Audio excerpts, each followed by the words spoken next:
I'm here at NAMM 2019 and had the pleasure to spend a little time talking to Mike Greene from Realitone. He shared a little insight as to his development approach as well as his new release, Hip Hop Creator.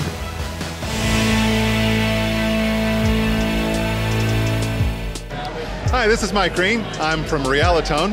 And if you say, wow, there's a resemblance between that guy and me, then this interview is over. I've been working on Hip Hop Creator for over 2 years now. Not continuously, but it's been over 2 years. This is the most complex instrument I've ever done. More complex than Realivox Blue, more complex than Realidrums. It's just been massive. Massive because, you know, there's the pattern player that's involved.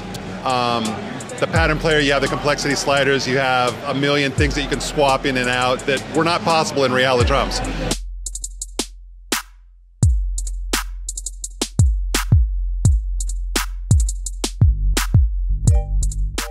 In fact, we're moving some of the features from Hip Hop Creator into Realidrums in another update that's going to come out later. Like, for instance, the ability to swap out hi-hat samples. But we recorded, there's over almost 200 kicks, almost 200 snares, over 200 basses. We recorded mini moogs, we recorded stuff that we sampled through the SP12 and did the pitch shift for the people who are familiar with that little trick from the hip-hop days with a real SP12, not a emulation of it, not a software emulation. This is real deal stuff. We spent, I don't want to say how much money we spent on vocalists, but there are vocal spices in here.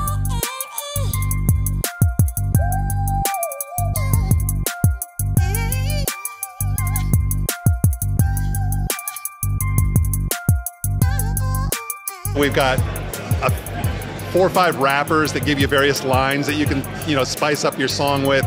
We hired VO artists to give you like movie things, you know, in a world where hip hop rules, except a real movie voice doing that kind of thing.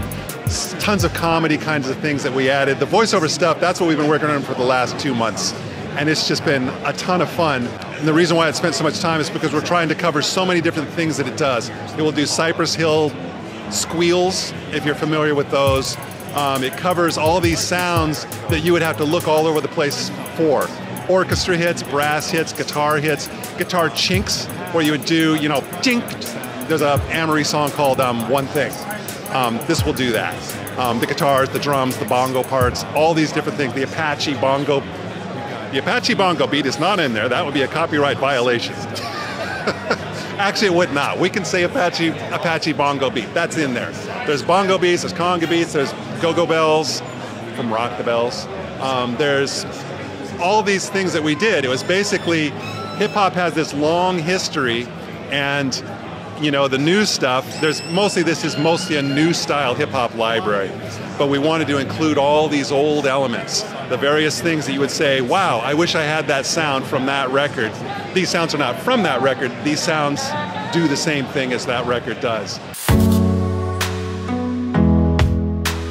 I may not look like it, but I used to produce hip-hop records. Yeah, boy! I've worked with ALT, Kid Frost, Cypress Hill, Ice Cube, House of Pain, lots of rappers in my studio. I've got the gold records on my wall. Maybe don't keep that in the video, that sounds pompous. I didn't come to LA, obviously, to be a hip-hop producer. And I was definitely never a rapper. But, you know, opportunity knocked. I came to be a rock star.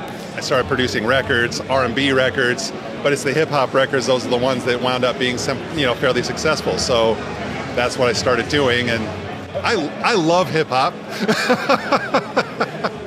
With the Realitone libraries, you've spanned a pretty wide range now, jumping from some very powerful vocal libraries to drums to banjo, and now with this hip-hop, do you see yourself as seeking out new challenges? Is that how you come about working on choosing which libraries to work on? Or is there something that you see, ooh, I think I could do this as service as a new library?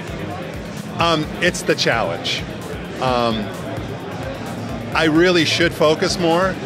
I sometimes wonder if I'm a textbook case of ADD. The reason why I did the Realivox libraries was not really to start a company. Actually, the real reason was I wanted a NAMM booth. I always loved coming to NAMM, and I thought it'd be cool to have a booth. So I, wanted to make this library, and I thought, I'm going to make a company out of this, and then I can have a booth. It was making the libraries is just fun. It's enjoyable. It's a fun challenge. I've had good success producing records and then doing music for TV. So I can kind of have fun with things rather than worrying about how much money it's going to make. When I do these libraries, it really is hip-hop creator. I should be doing more vocal libraries because that's what the company started as. I could do the Realivox Men, the engine's already done, but I just can't finish it because I want to do these other things. And that is why I do these odd things that you would think, why would Mike release that? It's because that's fun. I want to try and see if I can solve that problem.